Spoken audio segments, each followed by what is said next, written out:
What's up, Zox fam? Now, I've had a lot of you guys asking about my Miyu Jujo. I think Miyu is definitely one of, if not just an insane DPS in the game. But I know some of you guys might have just gotten her or have had her, but you're not really too sure on how you want to go about building her or how to use her. So we're going to be jumping into that today. So let's go ahead and let's get right into it. Now, first things first, guys, let's actually talk about the value of this character. Like I just mentioned, she is a DPS, right? So she currently is level 50 on my account. This is actually the first 3-star that I got on my account. She is insane. I actually was not looking forward to this unit at all. And just being able to play her, learn her tech, she is by far superseded my expectations. She is an insane boss ripping unit. She actually works really well in group situations as well. And we're going to talk as to how, okay? So again, basic info, very straightforward. Her attack ability is one of the highest in the game. Her break ability, not really that great. Her support ability, she doesn't really have any. And then, of course, her operating difficulty is at a 3 node.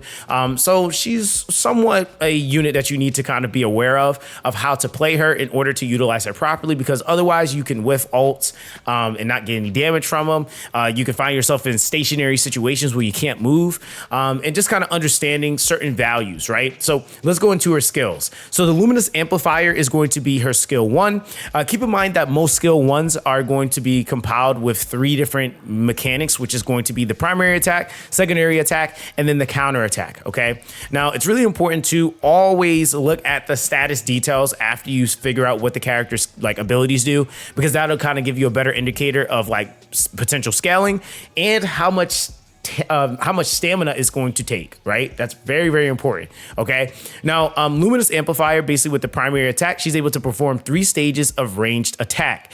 And it's just simply, which again, I'll show you guys that, her just kind of sending blast at a range, right? Now, the secondary attack is where she follows up, or she fires a beam towards the target to perform a ranged attack.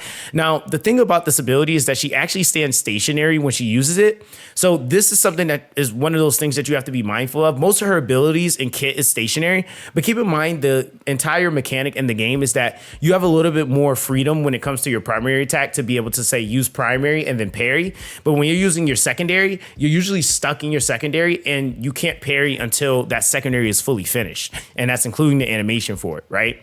Now with the counter, she's basically able to perform a deflect counter. And when executing the counter successfully, she can limit enemy actions by using attacks that will make the enemy lose their balance more easily, and she's unable to defend against non-physical attacks. Okay, so that's that. Now, if we go over to the status details here, the first stage action damage is 84%. The second stage, it will multiply that 84% times 2. The third stage will then increase up to 180%, and this actually turns into some break damage. So whenever you see that hammer, that is indicating that a break can potentially happen there, right? Now, this technically, when you do the full string, will allow you to be able to do some break, right? But keep in mind, it's not a lot, because then from there, you'll see the first stage break value is 10, second stage break value is 20, and then the third stage break value is 45. So it's kind of bad, right? So when you look at the secondary attack, though, it's 42% times 9. And then you have the break value of 270, and the stamina consumption is 480. Now, if I'm not mistaken, I think the amount of stamina you have is calculated to 1,000, if I'm not mistaken. Correct me if I'm wrong. But I think it's 1,000. Now, with that being the case, that obviously means that, yeah, your stamina is like gone. Now, when you counterattack, which I think this is why I think it's 1,000, is that I can usually get 2 counterattacks off before I have no stamina. But I usually get a solid, it's actually at 625, but usually I'm able to get 2 of these off relatively. So it might be a little over, but either way, with the counter attack, action damage is 84% with the break chance, times 3. Break value is after a successful counter is going to be 500, and it takes up 625 stamina to do that, right? So a huge stamina monster when she is trying to counter. Now, when we look at her next ability, which is going to be the vertical crystal, this is her strategy skill. So she deploys a luminous crystal at the foot of the target. She gains a ability called resonance. Now, resonance is going to be able to stack up to 120 stacks. And when enemies around luminous crystal take damage, the stacks increase. And when resonator accelerator is executed, all stacks will be removed. So that's basically when she procs the ult, it basically will remove those stacks. Okay. Now, With that being the case, you can basically press and hold to adjust the activation position. This is when you first are casting it. You can literally cast it anywhere on the map. Now, if you just quick tap it to cast it, it basically will place right near the nearest enemy on the field, and that could be anywhere on the field. But from there, that's basically the placement. It's basically a literal giant crystal that she can place on the field. It will periodically be doing damage, and it does range damage, so it will shoot a beam.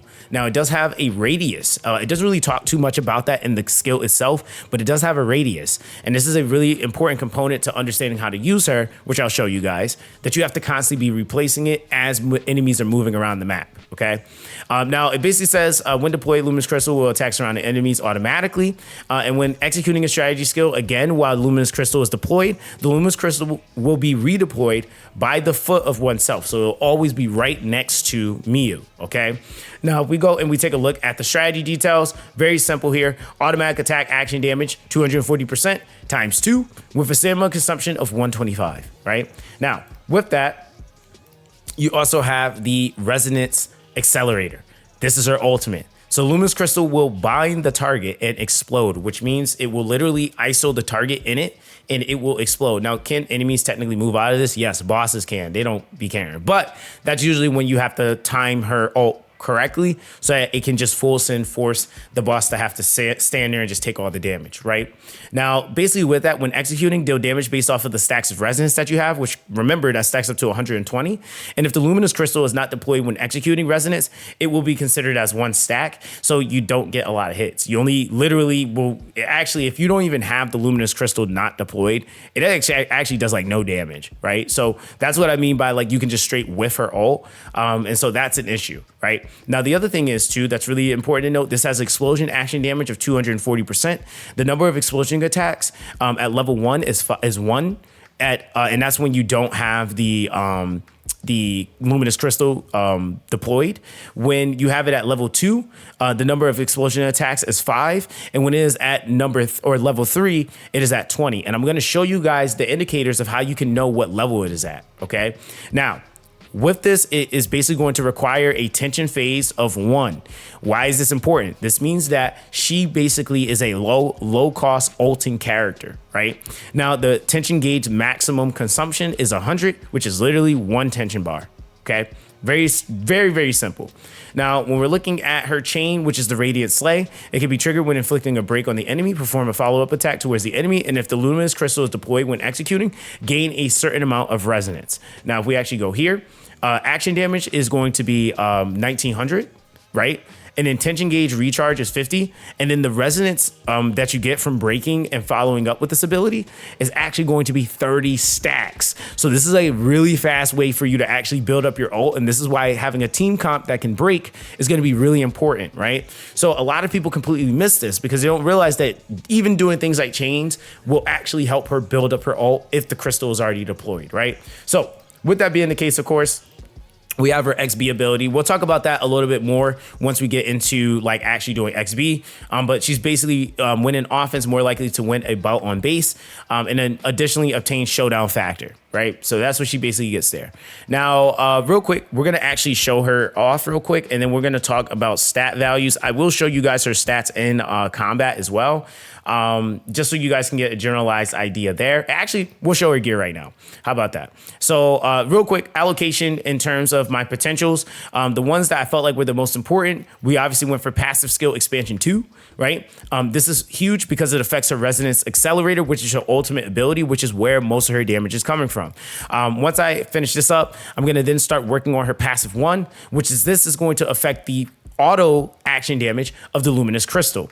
The other 3 here, fighting instincts, survival instincts, and coordination, you can utilize those until you're able to reallocate them back into the first and the second passive. But I would definitely say that these are her 2 most impactful, I would say, nodes to invest in the most. And then from there, everything else will follow, right? As far as gear, real quick, just to kind of show you that. where we're using on her attack 4, we have the crit damage multiplier. These are some of the stats I'm looking for. Attack 4, crit rate 2. And then we have crit damage multiplier 4 with crit rate 2. I haven't had the best of drops for my DPS. So when we get better drops, we'll obviously have better gear on her. But if we're looking at our stats, we have 705 on the attack. We have 23% crit rate. Now keep in mind, this is really important. If you don't have enough crit, you need to invest in Unity. I feel like using the Unity card will help you make up some of that difference. I'm also using crit damage multiplier cards as well. So that's something to also consider. So those are the main stats I'm really fluctuating here to get value from. But even though it's at 23%, that's okay. Because with the Unity card, I get this up to almost about 50%. So that's fine, right? And I'll show you guys that stat activation in combat. So real quick, let's actually back out. Okay, so I'm gonna try to show you guys the tech here. We're gonna try it on Shark. It's a little bit easier to just kind of show it. All right, so let's get into the fight. All right, so like I mentioned before, my tension cards, we're using full party, and we're also using strike zone. We're using setup, ferocity, and tearing flash. I'll cover those after we go through the fight, just to kind of give you an idea of what those are essentially proccing. But let's actually go into the challenge here. All right, so here we go. All right, so I'm gonna try to slow this down a little bit. Number one, though, I gotta go with a parry first on this boss because that's the first thing he's gonna do. But I'll show you the Luminous Crystal and talk you through it. All right, so that's our first parry. Now here, we drop her strategy skill, which is the crystal. And now we're just using our primary, right? Now you'll see here on the side, there's a pink bar that's building up next to her. Now, just to kind of paint this picture, that pink bar has a little black line there. That, if the pink bar is under that, it's basically at level 1, right? Once it goes up above that, that's now entering into level 2, which goes from 1 hit to 5 hits. And then when it's maxed, it then goes up to 20, right? So let's actually build this up. Now here, we have to actually restack or reproc the Luminous Crystal to move it. So you constantly have to move it, right? Oh, that hit me. That's okay. So like the boss moved over here, we're gonna put it right there. Okay, it moved again. We're gonna place it right here. And then the Luminous Crystal will just automatically attack, right? Now here, we're gonna actually go near the bomb. All right, now here we get to act up a little bit, right? So we place the crystal again. Now, when you build it up to it like actually being fully activating, you'll see the Luminous Crystal activate. You'll see the gauge itself glow, and then you'll just kind of get that glowing, you know, activation sensation basically, or just a visual cue, right? So now this is the time that you actually proc the ult, right? So this is where we're gonna do it. All right, so we go and, oh, sorry, I actually didn't break yet. Hold on, let me break real quick. There we go. So we break first so we can get our first tension bar. I forgot about that. Now we can ult. So from there, we can ult the boss. He just eats all that damage. Look at that. Now this boss does move. Typically you want to do that and already have the break been done already. But I missed a couple of the parry windows. So with this, for example, she's also extremely fast, so she can just dodge it. Look at that. She's a really fast character. So a lot of that you can just dodge, right? Now, one other thing I want to show you guys because we're in combat, if we go to the status details, like I told you guys before, what we have here is we basically have a critical rate of 44. I showed you guys it was 21 before, but because we're using the tension cards, it's now up to 44%. We have it at 120 on the crit damage. Typically, would love to get that higher, but again, I got to work with the pieces I got, so ain't really much I can do there, but the more the better, right? Just know that that's basically what that's going to do. And you obviously have seen her just kind of rip that boss apart, so it kind of almost doesn't matter, but it does, right? All right, so let's finish this boss off. I should not have let that hit me. Just proc our crystal, go for the parry. This is a lot harder to do while talking, you know? Ooh, nice. I think he's gonna go Vortex here. Yeah, he does. All right. That's weird placement of the orb there, or the aura. Okay. All right, so yeah, you got to see like she has some pretty good movement. If you want to go for the parry here, you can. right? She could parry that. You could dodge it. It's a lot. And then she can move out real fast. She's so sick. So right here, doing her range. So very straightforward. Oh, missed that parry. Again, like for the safer bet, just dodge, come back, right? Real safe. And that's the cool thing about her being a ranged character, having the crystal out. The crystal is just going to be doing its thing no matter what, right? Boom. We might be able to get one all off. But if not, here we can just finish, and that's GG. So very, very easy character to use. 15K, 15 to 18K crits is basically what I see per tick, and that hits 20 times, right? So she's very, very fun to play. I definitely would say like the biggest thing with her is just making sure that you are paying attention to her stamina, because if you're using certain abilities, you can get stuck, right? Now, you might have noticed that when I did the break, I actually broke or activated the break with my my secondary skill, which is basically a stationary ability. I would never really use that in too many fast-paced scenarios, but I usually use it then, right? Now, outside of that, the last thing I want to show you guys real quick is my tension cards. And the tension cards I'm actually using for this specific setup, we're using the Unity, and that's mainly so that we can get extra crit rate. That gives us 20% more crit rate because we then also have the Strike Zone card. The Strike Zone card also basically makes it to when a secondary attack hits, it increases secondary attack damage multiplier. And then at the start of battle, it will grant party members Unity, which that then enables this card. So then we get 20% crit rate and 20% defense point, right? So inherently making our tank tankier and making us crit more, right? Very simple. Now, the other thing is too, is this really low cost, 15 tension used on at the beginning in phase 1 for the full party. No tension used for strike zone. We're also using setup, which also doesn't require any tension, but this does grant an ability called limit point. And limit point basically can give crit damage multiplier. And this stacks up to 50 times. So it increases the multiplier. Once you get that up to max with the ability reconstruct, you basically will have extra crit damage, right? So that's basically what I'm using for her.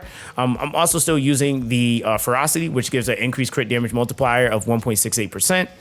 But also we still have that revive chance, which I always think is pretty good for most casuals. And then we're using her unique card, which is the Tearing Flash. So when a secondary attack hits, increases secondary attack damage multiplier by 9.34. This is only at level 30 though. And based on the number of reconstruct that she has, which comes from the card that's granting the limit point here, right? She then will be able to further increase the secondary attack damage by a certain percentage for each stack, right? And that only consumes 1.5 of your tension. And because, again, you don't necessarily need to use it all the time, it's something that you can use. There are some people that like to play secondary attack a lot, but because it is so much of a slower ability and it does take up stamina, it does give you windows for recoup, right? So you're not technically absorbing a ton of tension, and 1.5 is not a lot, right?